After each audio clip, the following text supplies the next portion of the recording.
Okay, you adjusted. Hi everyone, welcome to Facebook Live. You're on the Brightside with Carol and Lavinia. Joined in the studio by Sha-En Yeo, Singapore's first happiness scientist. On a very significant day, it's the International Day of Happiness. Yeah. Look at her bright colours, everyone. I love to cheer everyone up. Came in the right colour. She even brought cake for us. Ooh. She even brought cake. Yes, happiness for the belly. Yes. Perfect, I love it. We're headed on air on 91.3. Join us there.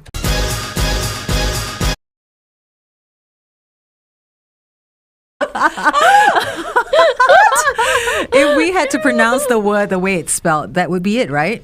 Well, yeah, definitely. We've always said this, right? The English language has some really weird pronunciations sometimes. Exactly. Yeah. Thank you so much for having us on a Monday. Carol and Lavinia with you on the bright side. Joined in the studio this morning by Sha-En Yeo, Singapore's first happiness scientist. Welcome back. So apt today because today, the 20th of March, is the International Day of Happiness. Yes. No kidding. We're so happy to have you. Hey, how did this day actually come about? Well, I guess back in 2013, the UN declared that, happiness is something worth celebrating. It's the right and goal that, humans want to have. So why not recognize it so that it can be put front and center? Kind of scary that people have to remind us to be happy, But that's how it is. Yeah. Life gets in the way in a big way. Yeah. And we're just so caught up with everything and just feeling all the negative emotions, the frustrations. Yes, it's true. But a lot of us want to be happy. Would you say that? Definitely. Yeah. Which brings us to our next question. What do you think is the main cause of unhappiness in people? Now, there are a few, right? So isolation. So I think in the pandemic, we learned that when we weren't able to see our loved ones, we felt isolated, immediately affected our levels of happiness. And then the other one is stress, of course. Like we all experience stress and sometimes we don't know how to manage it and then it bogs us down. And then it generates negative thoughts, so negative perceptions of what happens to you. All of these reasons can lead to unhappiness. Isolation. I never thought about Yes. that one actually. But so Yes. true. Yeah, during the pandemic, actually, I did have some single friends come to me and say it's been really tough. Yeah. Well, you were isolated with the world's cutest puppy, I- Cooper, No, I and your didn't. husband is the sweetest. You were. I was kind of lucky that way. Yeah. So, what are some of the things that actually affects someone's level of happiness? The quality of your relationships. So if your quality of relationships is strong, you're more likely to be happy. It's found in the Harvard's longest study of humans for almost 80 years that above all measures, quality of your relationships is the Wow. single most determinant factor of your happiness. Okay, and this could be in any form, like relationships with your spouse, your Yes. family, your co-workers. Yes, definitely. Yeah, even micro moments with strangers on the MRT, for example, or the bus where you have that connection, Yeah. it's also considered contributory to your happiness. This is So it's mind-blowing. really powerful. That's huge. Yeah. Oh my gosh. I mean, that's a reminder for me to just smile even at, the person on the street, our cleaners here at the office. Yeah, but we've all had those moments, isn't it? Where you walked Yeah. away and you think like, whoa, that kind of felt good. And it You stays know? with you for the Yes, rest of the it day. does, yeah. Actually, I read somewhere about how the main cause of preventing addiction and relapsing is also the strength of their relationships with their people around them. Yes, and recovery is much shorter for heart disease as well when there are people around you. Okay. Yeah. My heart is very good with you, Carol. Okay. Good to know. I don't feel I have any heart problems. Thank you for make that. my heart healthy. Oh. So this year's theme for International Day of Happiness is be mindful, be grateful, be kind. What do you think of this year's theme? I mean, I love it because it's simple, it's practical. I think many people think of happiness and they don't quite know where to start and what to do. So be mindful, just be present to the moment. Like we're enjoying ourselves here this morning, right? And we're just we can just savor the moment, whether you're having a cup of coffee or whatever it is, and it's simple. So I think it doesn't complicate. People can just go ahead straight away and get started on being happy. Yeah. So, what are some practices we can all do in alignment with this year's theme? Be mindful, be grateful, be kind. Yeah, so being kind, there are people around you, just look out and see, hey, what is something I could do for them? And it doesn't have to be a big thing. Maybe dropping by and asking, hey, how was your weekend? Just something simple like that. And then with being grateful, it's just sitting down and thinking, hey, what is it I have in my life that I'm truly appreciative of? It could be like aircon, right? No, it could be like a friend who texts you out of the blue and say, hey, Sha-En, a long time no see. Yeah. Even those things, I think we take for granted many of these little things, which is why I think the theme is really powerful. Okay. Simple actions. How do we apply that in the community or at work? Yeah, I mean, sometimes you're like walking around or like you see something on the ground, you can pick it up. I mean, litter is also being kind to the environment, Ooh. isn't it? Yes. Very good point. Yeah, or like if you're in the community and you see someone who may need help, whether it's someone crossing the road or someone dropped something, I think sometimes if we are on the lookout for it, then we become more aware and more mindful, and then we are able to then put this into our daily life. You know, one thing that's pretty fun that I am starting to see more of is strangers paying for each other. You know, Yes, you're standing or like in buying line the coffee of the person you're behind standing in line at you. Toast Box, and then it's like, oh, the person has already paid for you. You're like, oh my gosh, thank you. You're like my coffee saint or my coffee angel, literally. Yeah, or even like noticing like a new mother walking the baby. Like obviously they're going to be really tired. Instead of just saying hi to the baby, I check in with the mother. Like, hey, how are you? Yeah. You know, little things like that go a very long way for the receiver. So next time you see like a 10-cent coin on the ground, you pick it up and you give it to someone else. Because you're doing something for the environment. Yeah, pay it as well. And also pay it forward. Put it in the coffee fund. Okay. All right. We are on Facebook Live this morning. Join us there, facebook.com/1FM913. We're also on YouTube. So wherever you are, maybe you're at work, maybe take a little break for now. Increase your happiness by listening to some sessions and conversations about happiness with our guest speaker this morning, Sha-En Yeo. You can find her on LinkedIn as well. She's a TEDx speaker. She is a #1 best-selling author, and she's founder of happiness-scientist.com. So look her up. We'll be chatting more with Sha-En in just a few moments. Keep it right here. It's 1FM 91.3. What's that?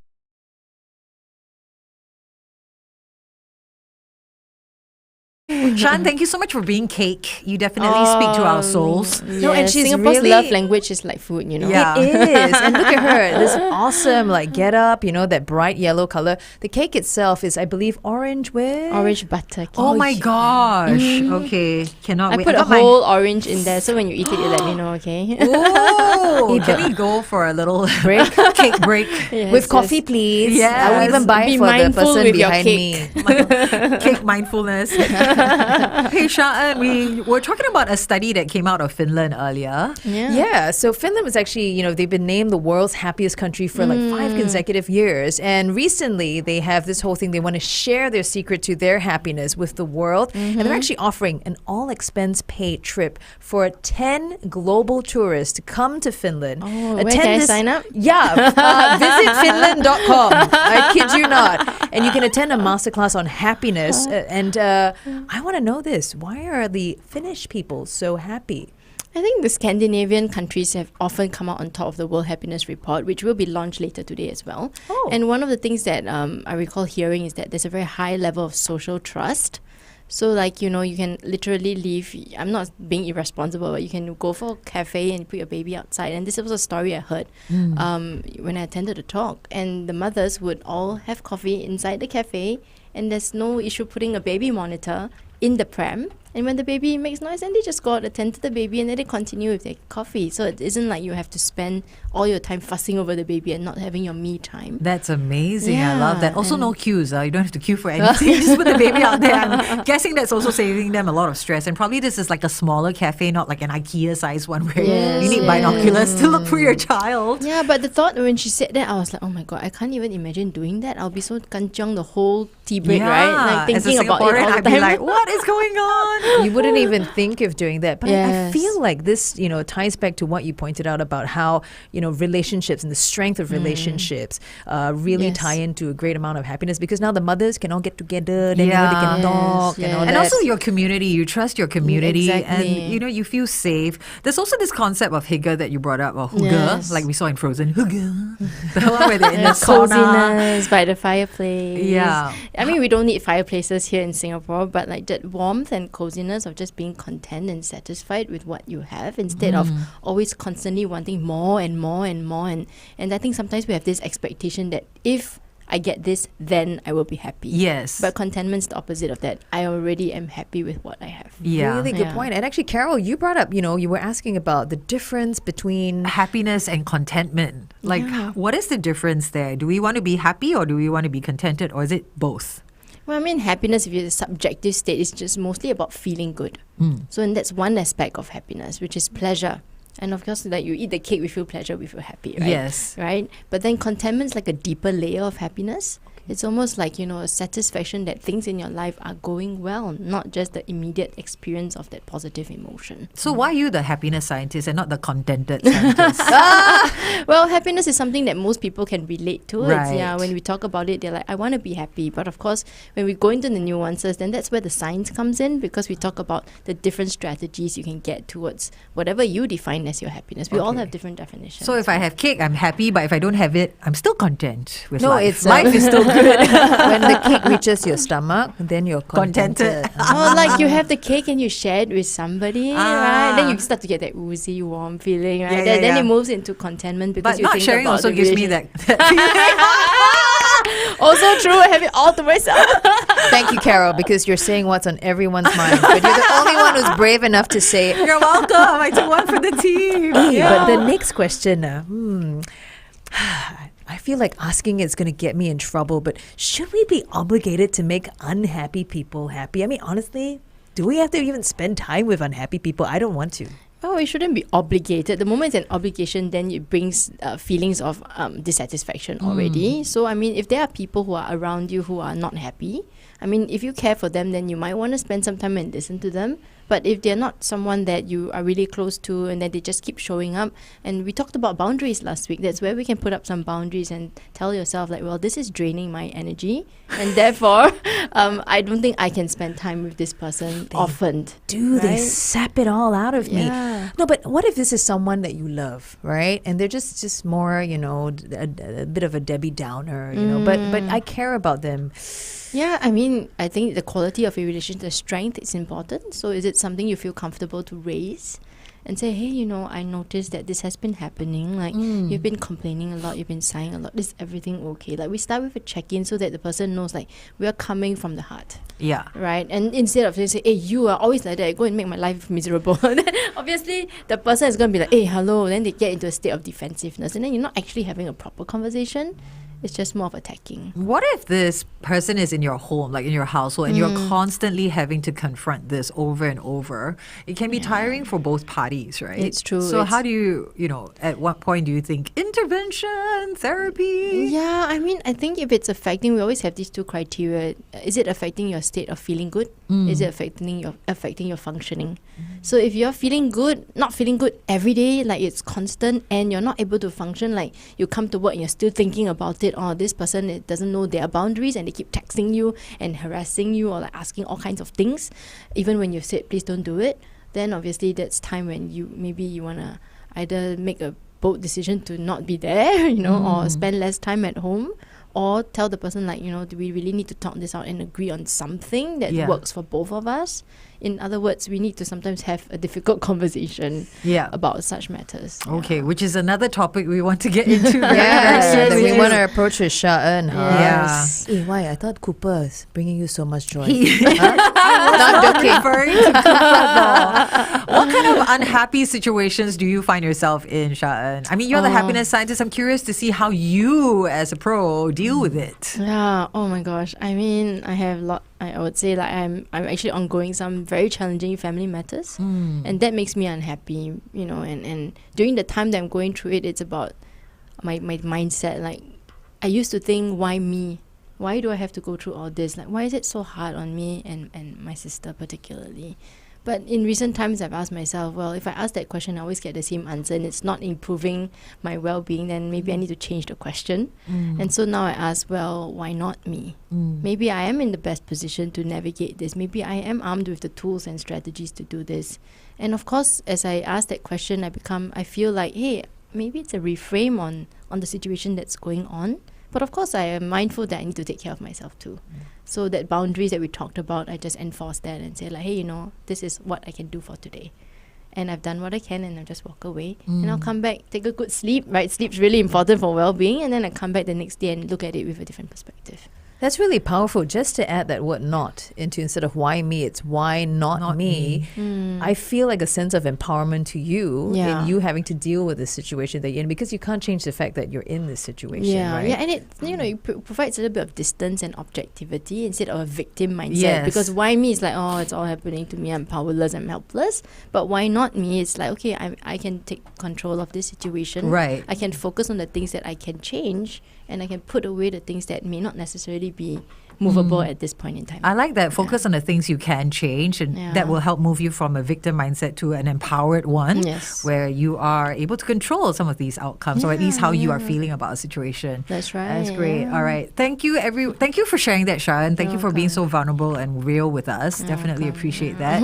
I think a lot of people probably also have their own challenges, whether it's at work or family. Yeah, because just because you're a happiness scientist doesn't mean you're happy all the time, right? All right, we're about to jump back on air, so join us there live on 1FM 91.3.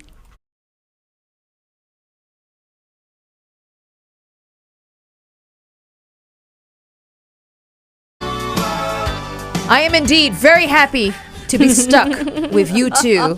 Hugh Lewis and the news here on the Brightside with Carol and Lavinia. Good morning. No caramel involved there as well. Caramel. Sticky. But I don't mind caramel. I like caramel. You like, right? See? It's salted caramel. This is, girl. My goodness. Good morning. Welcome to the Madhouse. The Brightside with Carol and Lavinia. Joined in the studio this morning by Sha-En Yeo, Singapore's very first happiness scientist. She's a TEDx speaker. She is a #1 best-selling author. She's done so much for the community, especially with schools and teachers and students. And today she's here to share with us more about the International Day of Happiness. And this is definitely something that you believe in so much. Your company is called Happiness Scientists, right? Yes. And we were having such an interesting conversation off air on Facebook Live. If you missed it, oh my gosh, you want to log on right now. It's facebook.com/1FM913, especially to catch up on the part where how does a happiness scientist deal with not being happy? So, that brings us to our next question. There is a saying, it's okay to not be okay, and it seems to counter happiness. What are your thoughts on that? Yeah, I think that's because we think of happiness and we immediately think of that emoji. Like, it's always smiling at you, and then it's almost like we have no permission to be unhappy. But, it's okay to be not okay, saying that we are human beings. And therefore, we experience a whole range of emotions. And every emotion is actually important. Like, when we're sad, it tells us that we've lost something. And that's okay to be sad when you've lost something. It's normal. It's a human response. Yeah. It's healthy even. But if you're sad and then you go around with a big smiley face, it's like you're denying yourself. And that's also a great source of unhappiness and stress. I didn't realize that. But I think, like our parents come from that generation where no, you must always put on that front and all that. I think a bit of it we've kind of taken. But where is the line? Where is the, okay, I'm trying to be brave. Put on a brave front, they say. Put on a brave face. Or even be professional. Don't involve too much emotion. Where do we draw the line? Yeah, I think being professional is like, you need to show up at work, and therefore you're not going to be a bawling mess every single day. But if that day you're having a bad day, it's okay to communicate it. Like, hey guys, today's just one of those days where, I may not be 100% focused. I'll try my very best. But of course, if it's happening every day, then I'd say, talk to someone about it, right? Bosses you need to have some awareness. Bosses especially should tell us this. No, but they do. I've heard of someone's boss, hilarious. He goes, don't have an issue, have a tissue. Yeah, so he's got a box of tissue. Yeah, so people go up to him with a problem. They're like, hey, boss, he'd be like, don't have an issue. Come I on. love get that. tissue company to sponsor. Yeah. That's brilliant. Love it. So the next question is, if someone is feeling really stressed right now, what can you suggest that will help them move towards a happier state? Yeah, I think first is to recognize that you are stressed. There are physical symptoms like your heart rate's gone up, or like you're starting to feel palpitation, you're starting to sweat, and butterflies in the stomach. I think sometimes once we recognize it, then we can do something about it. Yeah, but if it's a Chinese exam, I can't do anything about it. That's how I feel during a math and Chinese exam. You can't do anything. You may not be able to do anything about the results, but you could do something about your experience or perception of it, right? Okay. I also suffered a lot with Chinese, so I understand and feel you. But just maybe in the moment, taking a deep breath, or like if you're going to do public speaking, a lot of people come to me and say, I'm freaking out because I've got a presentation to my boss. Freaking out is not going to help you get that presentation done, but being in a calm state, whether it's going for a walk, breaking the momentum, shifting your thoughts towards like, hey, what have I been able to do instead of what is it I can't do? Yeah. Because otherwise you just go down that negative rabbit hole and it swirls and swirls. So all these little things can go a long way into supporting your stress. And then talk to someone. There are people whom you trust and they care about you, and just let it out, because otherwise you keep it inside. It's like a volcano will suddenly boom at the wrong moments. I feel right? like it's again going back to your main point about how it's a strength of the relationships you have in your life. You know, being able to talk to someone. Yeah. Yes. You can both talk to me. Yes. You know, it feels trust good me. to know everyone, that. I feel like everyone does need that cheerleader in their life, you know, because we're all going to have those days where we're down and, you know, that negative spiral, that negative rabbit hole you talked about Yeah. always happens at that big moment and you start, you know, second guessing yourself. And I think, as you say, talking to someone helps, and you should be able to call someone who's that cheerleader in your life that will just give you that pep talk that you need, that moment. Hey, you got this. You want me to come down and support you, you know, or I'll be here waiting for you with your favorite ice cream or cookies when you come back. I think little things like that Yeah. also make a huge difference. So, Like I've got you, Yeah. you know, and you just feel Yes. like, oh, I can just chill a bit and relax. I can lean into someone, you know, Yeah. and if not, like you have to hold it all in by yourself. Mm. And sometimes that's very hard, you know, if you have so many things going Yeah. all right at the same time. it's also a reminder that we can be that someone for someone else. yeah, absolutely. I want to ask, so you're the happiness scientist, and today is International Day of Happiness. How are you going to celebrate this day? I'm going to give my kids lots of hugs. And maybe eat some of that yummy cake, right? Yes, please. You answered correctly. Hey, but what is the one takeaway that you want everyone to remember, you know, from our talk about that importance of being happy? I think it's that we can take action for ourselves if that's something that we want, and it doesn't have to be a huge, massive thing. Small little things done consistently over time can lead to exponential possibility. Funny you said right? that. I just read a quote about consistency versus intensity. Right, Everybody wants the volume, the huge outcome, but it starts with the small little actions done regularly over time. Yeah, like, you know, wake up in the morning, take those deep breaths, and then instead of gushing down the coffee in 3 seconds, maybe take 10 minutes just to smell. I mean, just these little things every day, then you become so appreciative. Yeah. And it's possible around you. Wow. Thank you so much, Sha-En. I feel like we poured our brains out into this session. And just received happiness back. Gosh, I feel the buzz around us. I'm filled. Yeah. All right. So thank you once again for joining us here, especially on International Day of Happiness. Yay, super What a happy to be significant here. day. Thank you for the cake. And of course, where can people find you again on your socials? On IG and Facebook, it's Happiness Scientist. On LinkedIn, you can find Sha-En Yeo, MAPP. All right, go Yeah. look her up. She can help your organization. She can help you with your personal life. Okay, lots of wisdom in this young, vibrant, happy woman. All right. All right, we're diving back into Facebook as well at facebook.com/1FM913. Thank you once again. Speak to you next week, Sha-En. See you all next week.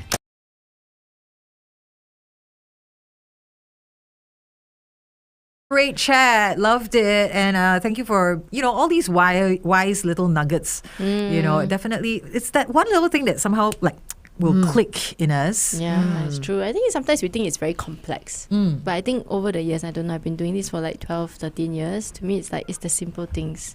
If you just come back to the simple fundamentals, actually life can be quite good. Oh, I like that. Strip it down. Strip it down, keep it Yeah. simple, right?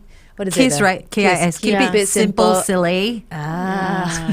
Keep it simple, Sha-En. The But kiss that's concept. interesting that you say that. So, in spite of all your years of experience, it all boils down to that same fundamentals of keeping it simple, remaining Yeah. consistent. Yeah, like we say, connecting with someone. I mean, these are fundamental things that humans always do. Yeah, But sometimes we get busy and then we forget that we haven't reached out to somebody. true. Right? Or then someone says, hey, have you got time to meet up? And we say later, and then we don't reply the message. Yeah. But these are simple things that we can do. I'm not saying it's easy.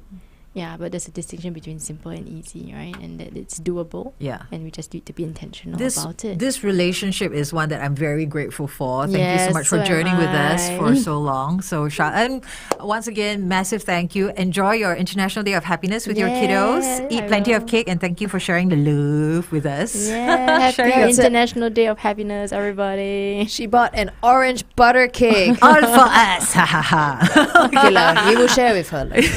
She has at home, no need. Hey, what? All right, we'll chat to you all soon. Bye-bye. Bye. Good times.